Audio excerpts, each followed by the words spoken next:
That's what I'm actually accused of. The business that they brought up with the whole Matrix tax thing, why would you say it's not interesting? It's not very interesting because running a webcam studio is not an interesting job. You're sitting staring at spreadsheets all day and numbers. It's not a very interesting job, and it's not a very interesting business. It's the business of, and I'll say, as a Christian now, and Andrew's obviously reverted to Islam, it's not a business I would run now. But you have to understand, I'm a young man in my 20s. I'm 23. I see it's a way of making money. The people who worked for me were very, very happy. They've actually all been interviewed by the police, and they've said, get lost. I worked for Tristan. He paid me very well. But the people who worked for me were all very happy. I was very happy. It made a lot of money, but I don't think it's a very interesting business in the same way the gumball business isn't interesting. The gumball business is interesting because I was 5, but essentially I was selling gumballs for exorbitant amounts of money to people who didn't know the value of money. Now, with any kind of streaming, you've seen these people on TikTok. Ice cream so good. You've seen these people, yes? Yeah, these NPC ones, What are they selling, and why on earth are people buying it? The truth is, even though I ran a business very similar to that setup, I don't know why my customers were paying. I don't understand what would motivate someone to buy virtual ice cream for a girl on TikTok saying the ice cream tastes good. I don't get it. So I can't really dive too much into that, apart from the fact that, a lot of men are lonely. A lot of men have no access to women. And the message I try to purport now in my messaging and in my motivational speeches to youngsters is, don't be that kind of guy.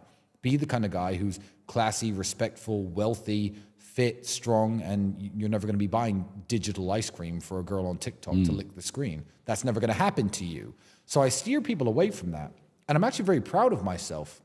And the message that I've learned from running that streaming studio is essentially this. People attack me for it today. They attack 35-year-old Christian, father Tristan Tate for running a webcam studio, but they don't realize that it was actually 23-year-old kickboxing street kid from Luton. It's a different man who was running this business. But what I would say is, I would never, ever turn back time and not run that business, because male loneliness, male depression, the fact that men have no access to women, how sad it makes them, all of these things that me and Andrew know, I certainly know from running that business. I was more involved in it than Andrew ever was. And essentially, in the world, if I were, which I think is quite tragic, if I were a former gang member and drug dealer, and I was giving speeches about, listen, kids, don't take drugs, everyone would be like, okay, let's listen to this guy, because he sold drugs. If I was an ex-drug addict and I said, kids, don't take drugs, they say, let's listen to this guy, good for him, ex-drug addict, turned his life around. I ran a perfectly legal streaming business for a number of years, and now when I tell people, hey guys, don't watch porn, don't watch adult content, don't give money to streaming girls on the internet, don't tip girls on Twitch for playing video games, people will be like, you're a hypocrite, you used to run a business like that. I'm like, yes, I know.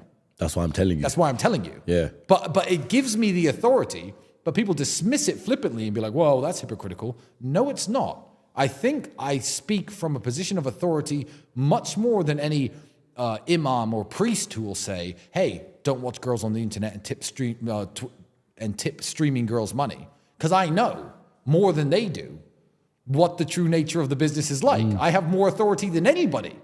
But, people try to use it as they try to use it as a weapon against me, and I simply don't care. I simply don't care. And people try to say that me and Andrew are part of certain movements.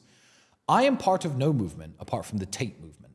I may not be right, I may not be wrong, but you can't argue with results, and the way me and Andrew live has worked extremely well for us. It's worked extremely well for tens of thousands of young men who listen to me, who've bettered themselves business-wise, physically, because of mine and Andrew's teachings.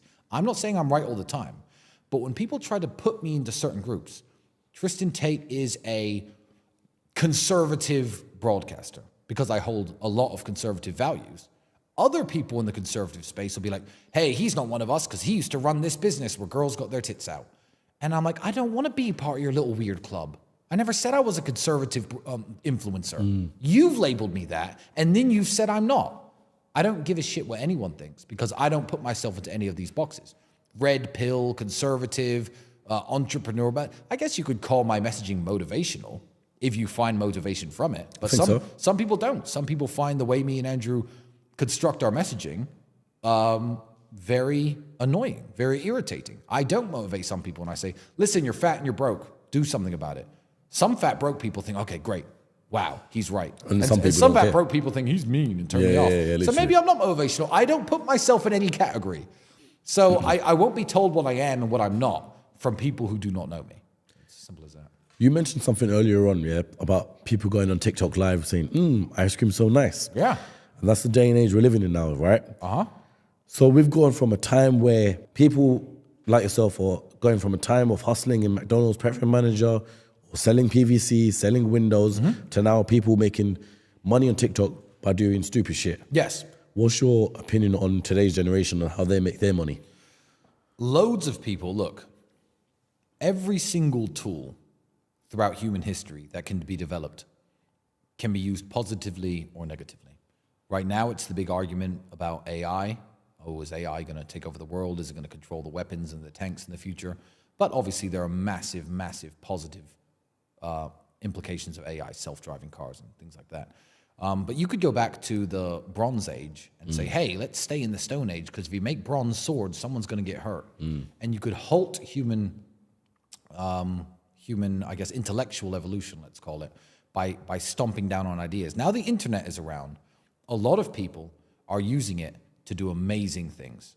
Even if you look at Elon Musk purchasing the X platform and letting people speak freely, letting the news regulate itself more so than it was before. Maybe not 100%, but certainly more so than it was before. He's doing great things.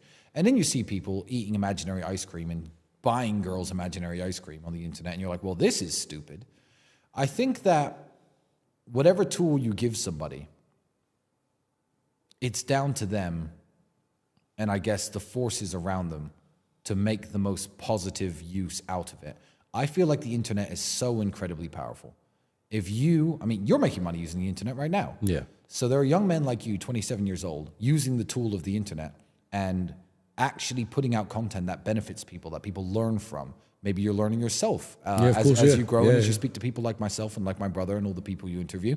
And you're using it as a massive tool to grow yourself, grow your income, grow your influence. And that's beautiful. You could use exactly the same Wi-Fi network to buy imaginary ice cream if you liked, but that's your choice. It's all about what you do with the tool that you're given. You can give some kids, some 5-year-old kids, a gumball machine, and they'll sit there and chew bubblegum till their teeth fall out. And you can give me a gumball machine, and I'll start a small business and make $50. So I saw. I think it was either you or Andrew tweeted this about the woman who goes on live and acts like an NPC. Yes.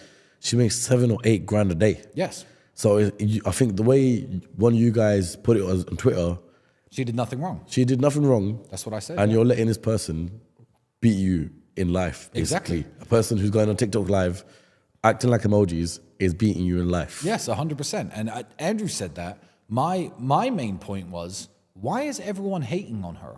I can't remember her name. I wouldn't say it if I did remember, but I can't remember their names. There were two. There's two main ones. There were two girls I posted photos of. One of them retweeted it, but again, the names slipped my mind. And I said, this is a capitalist consumer society. If they want to lick imaginary ice cream and bounce around on the screen like this, they should be earning zero. But the fact that they are making 5-10 grand a day, why are we mad at them? I'd be mad at my son if I caught him buying imaginary ice cream. I'd probably give him a black eye. For sure. I'd knock him out. What the fuck are you doing? But I don't think the model herself is doing anything immoral or anything wrong. She's not even naked. She's just literally bouncing up and down, pretending to eat imaginary ice cream. But yeah, the fact that something so stupid can make so much money, obviously women are blessed with the gift that men want to throw money at them, and they use the internet to propagate that.